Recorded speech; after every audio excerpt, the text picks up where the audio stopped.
ان میں ایک میرا بیٹا ہے، شیخ کی دعا کی غرض سے اس کو میں نے لیٹ کیا کہ شیخ کی موجودگی میں تقریر کرے اور شیخ دعا دیں۔ حافظ سعد عبید، حافظ سعد عبید، اسی ادارے سے اس نے ماشاءاللہ حفظ کیا، اسی ادارے سے تجوید پڑھی، اسی ادارے سے اس نے ماشاءاللہ پہلی کلاس بھی مکمل کی۔ حافظ سعد عبید۔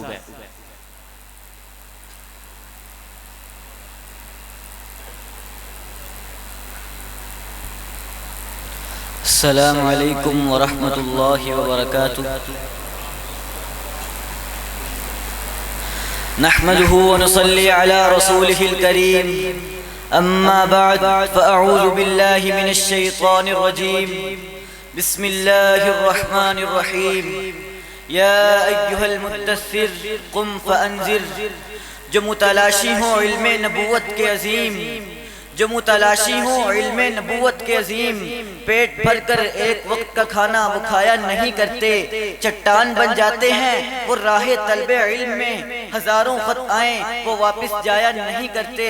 اس ایوان علم و دانش میں میں جن نفوس قدسیہ کے تذکار سے اپنے افکار کو گفتار میں منتقل کرنا چاہتا ہوں، وہ عظیم طالب علم ہیں جن کی آستینوں میں اسلام کی ید بیضاء اور ان کے خمیر میں اسلام کی روح کار فرما ہے۔ ارباب علم و دانش، یہ شمع رسالت کے پروانے اور بستان نبوت کے مہکتے پھول جب گھر سے فقط اس لیے نکلتے ہیں کہ علم حاصل کر کے اپنے جسم کو راحت پہنچائیں، تو سر پر تپتی دھوپ کا سائباں، پاؤں تلے جلتی زمین، سینے پہ بھاری پتھر، ہاتھ میں ہتھ کڑی اور گلے میں توق پہن کر وہ علم حاصل کرتے ہوئے نظر آتے ہیں، دکھ جھیل کر بھی گلاب کی طرح مسکراتے ہیں۔ حصول علم کے لیے کانٹوں میں بسنے سے وہ گھبرایا نہیں کرتے۔ ارباب علم و حکمت، جب میں نے تاریخ کی آنکھوں میں جھانک کر دیکھا کہ وہی نوخیز کلیاں ہیں جنہوں نے حصول علم کے لیے اپنے گھر بار کو چھوڑا، انہی فرزندوں نے حصول علم کے لیے اپنی خواہشات نفس کو پاش پاش کر دیا۔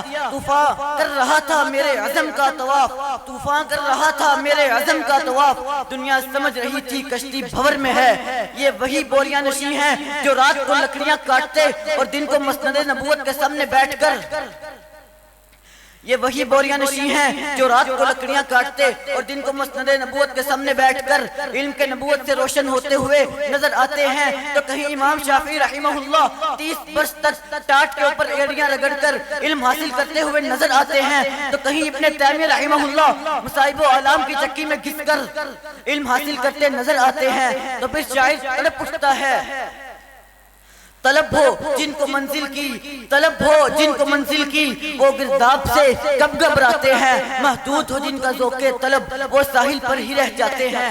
حضرات، یہ طالب علم بھی اسلام کے وہ پنچھی ہیں جنہوں نے تشنگان دشت ضلالت کو سیراب کر کے مردہ دلوں میں روح حیات کو پھونک دیا، پتھروں اور بیابانوں میں پھولوں کو اگا دیا، زندگی کی اجڑی مانگ میں ستاروں کے موتی اور کہکشاں کے حسن کو چمکا دیا۔ حضرات، نرم بستر پر آرام کی نیند سو کر انسان جسم کو راحت تو پہنچا سکتا ہے مگر علم حاصل نہیں کر سکتا۔ اے سی لگا کر انسان گرمی کی شدت کو کم کر کے علم حاصل نہیں کر سکتا۔ حصول علم کے لیے ایک سمندر سے دوسرے سمندر تک، ایک بر اعظم سے دوسرے بر اعظم تک در بدر کی خاک چھاننا پڑتی ہے۔ یہ بات حقیقت ہے، جس کو موتیوں کی طلب ہو اس کو دریا میں غوطہ زنی کرنا پڑتی ہے، سونے کو کندن بننے کے لیے آگ میں جلنا پڑتا ہے، پتھر کو نگینا بننے کے لیے بھی کئی بار چکیوں میں گھسنا پڑتا ہے۔ پھول کی بھی خوشبو ہے مگر اسے بھی کانٹوں پہ جیون دھرنا پڑتا ہے۔ آئیے اب علم سے پوچھتے ہیں کہ وہ اپنے حصول میں راحت سے کس قدر دشمنی رکھتا ہے۔ ہاں، اگر تو نے ابن عباس کو باب معلم پہ پڑھے دیکھا ہوتا، ایک مسئلے کے لیے ابن خطاب کی صحبت میں 1 سال پڑھے دیکھا ہوتا، میرے ابو ہریرہ کو مدینہ کی گلیوں میں غشی کے عالم میں پڑھے دیکھا ہوتا، تو مجھ سے یہ سوال نہ کرتا کیوں کر فارسی نے فارس کو چھوڑا، تعصب کے بت کو توڑا۔ امام ربیع رحمہ اللہ نے ہاتھوں میں کشکول لے کر علم کی شمع کو جلا دیا۔ امام بخاری رحمہ اللہ نے علم کی خاطر زوجیت کی راحت کو بھلا دیا۔ نبی نے عبد المنان وزیر آبادی رحمہ اللہ نے خشک ٹکڑے پانی میں بھگو کر ہم تک یہ پیغام پہنچا دیا کہ ارے وہ تو وہ تھے جو علم کی قدر میں اس قدر چلے کہ ان کے پاؤں میں چھالے پڑ گئے، گالوں میں نالے پڑ گئے، اور علم ان کو جواب دے کر نقش بدگار ہوا۔ بدلی کی اوٹ سے چاند کی طرح چہرہ نکال کر کہنے لگا لا یطلب العلم براحت الجسد۔ آخر میں بس یہی کہنا چاہوں گا، ہر سرور سے پہلے سسکیاں نظر آتی ہیں، بات پتجھڑ کے ہی پھولوں پہ تتلیاں نظر آتی ہیں۔ یہی سوچ کر اشکوں کے دریا بہا دیے کہ بہتے ہیں جب آنسو تب ہی خوشیاں نظر آتی ہیں۔ وما علینا الا البلاغ المبین۔